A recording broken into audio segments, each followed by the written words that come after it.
Middle east में जंग के बीच अब होर्मुज को लेकर एक बड़ा खुलासा सामने आया है। रिपोर्ट्स में दावा किया गया है कि ईरान ने होर्मुज स्ट्रेट से सुरक्षित गुजरने की अनुमति देने के बदले एक निजी तेल टैंकर कंपनी से $20 लाख यानी लगभग 17 करोड़ रुपए लिए हैं। हालांकि ये जहाज किस देश का है, इसकी जानकारी कोई सामने नहीं आई है। रिपोर्ट्स में यह भी कहा गया है कि ईरान ने स्ट्रेट ऑफ होर्मुज से गुजरने वाले जहाजों के लिए एक कंट्रोल सेफ कॉरिडोर बनाया है और कुछ जहाजों से सुरक्षित रास्ते के बदले फीस भी ली जा रही है। ये भी बताया जा रहा है कि ये रूट ईरानी जल क्षेत्र के भीतर बनाया गया है, जहां से गुजरने के लिए पहले इस्लामिक रेवोल्यूशनरी गार्ड कॉर्प्स के साथ रजिस्ट्रेशन जरूरी है। अब तक 9 जहाज इस रास्ते से गुजर चुके हैं।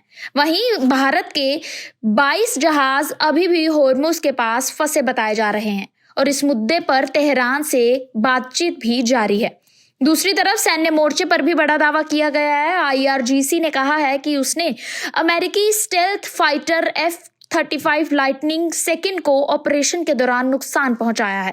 इस दावे के समर्थन में एक वीडियो भी जारी किया गया है, हालांकि इसकी स्वतंत्र पुष्टि अभी भी बाकी है। वहीं यूनाइटेड स्टेट्स सेंट्रल कमांड ने माना है कि एक F-35 ने मिशन के दौरान इमरजेंसी लैंडिंग की है, लेकिन नुकसान की सीमा पर कोई भी स्पष्ट जानकारी नहीं दी गई है। इसी बीच लेबनान में हालात अभी भी गंभीर बने हुए हैं। इजरायली एयर स्ट्राइक के बाद मौतों का जो आंकड़ा है वो 1000 के पार पहुंचने की भी खबर सामने आई है। इसके साथ हजारों लोग घायल बताए जा रहे हैं। कतर के रस लफान इंडस्ट्रियल सिटी पर हमले के बाद वैश्विक ऊर्जा बाजार में भी भारी हलचल है। विशेषज्ञों का कहना है कि अगर खाड़ी क्षेत्र में तनाव ऐसे ही बरकरार रहता है या इससे बढ़ता है तो कच्चे तेल और LNG की सप्लाई पर बड़ा असर पड़ सकता है। मिडिल ईस्ट में जंग के बीच अब होर्मुज को लेकर एक बड़ा खुलासा सामने आया है। रिपोर्ट्स में दावा किया गया है कि ईरान ने होर्मुज स्ट्रेट से सुरक्षित गुजरने की अनुमति देने के बदले एक निजी तेल टैंकर कंपनी से $20 लाख यानी लगभग 17 करोड़ रुपए लिए हैं। हालांकि ये जहाज किस देश का है, इसकी जानकारी कोई सामने नहीं आई है। रिपोर्ट्स में यह भी कहा गया है कि ईरान ने स्ट्रेट ऑफ होर्मुज से गुजरने वाले जहाजों के लिए एक कंट्रोल सेफ कॉरिडोर बनाया है और कुछ जहाजों से सुरक्षित रास्ते के बदले फीस भी ली जा रही है। ये भी बताया जा रहा है कि ये रूट ईरानी जल क्षेत्र के भीतर बनाया गया है, जहां से गुजरने के लिए पहले इस्लामिक रेवोल्यूशनरी गार्ड कॉर्प्स के साथ रजिस्ट्रेशन जरूरी है।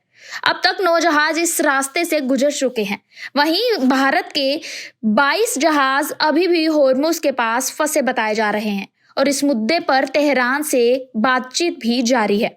दूसरी तरफ सैन्य मोर्चे पर भी बड़ा दावा किया गया है। IRGC ने कहा है कि उसने अमेरिकी stealth fighter F-35 lightning second को ऑपरेशन के दौरान नुकसान पहुंचाया है। इस दावे के समर्थन में एक वीडियो भी जारी किया गया है, हालांकि इसकी स्वतंत्र पुष्टि अभी भी बाकी है। वहीं यूनाइटेड स्टेट्स सेंट्रल कमांड ने माना है कि एक F-35 ने मिशन के दौरान इमरजेंसी लैंडिंग की है, लेकिन नुकसान की सीमा पर कोई भी स्पष्ट जानकारी नहीं दी गई है। इसी बीच लेबनान में हालात अभी भी गंभीर बने हुए हैं। इजरायली एयर स्ट्राइक के बाद मौतों का जो आंकड़ा है वो 1000 के पार पहुंचने की भी खबर सामने आई है। इसके साथ हजारों लोग घायल बताए जा रहे हैं। कतर के रस लफान इंडस्ट्रियल सिटी पर हमले के बाद वैश्विक ऊर्जा बाजार में भी भारी हलचल है। विशेषज्ञों का कहना है कि अगर खाड़ी क्षेत्र में तनाव ऐसे ही बरकरार रहता है या इससे बढ़ता है तो कच्चे तेल और LNG की सप्लाई पर बड़ा असर पड़ सकता है। US हो या कनाडा की फास्ट लाइफ, काम, घर और ठंडी हवाओं के बीच बॉडी को चाहिए रोज का नेचुरल केयर। मीट अश्विनो पराश, हितायु का daily wellness hero. 40+ herbs, A2 घी और हनी का पावरफुल मिश्रण। रोज का 1 चम्मच और आपको मिले natural nutrition, strong immunity, cold, fatigue और स्ट्रेस से प्रोटेक्शन। पीढ़ियों से ट्रस्टेड ये आयुर्वेदिक फॉर्मूला डेली एनर्जी बढ़ाने के लिए आज ही ऑर्डर करें अश्विनो पराश।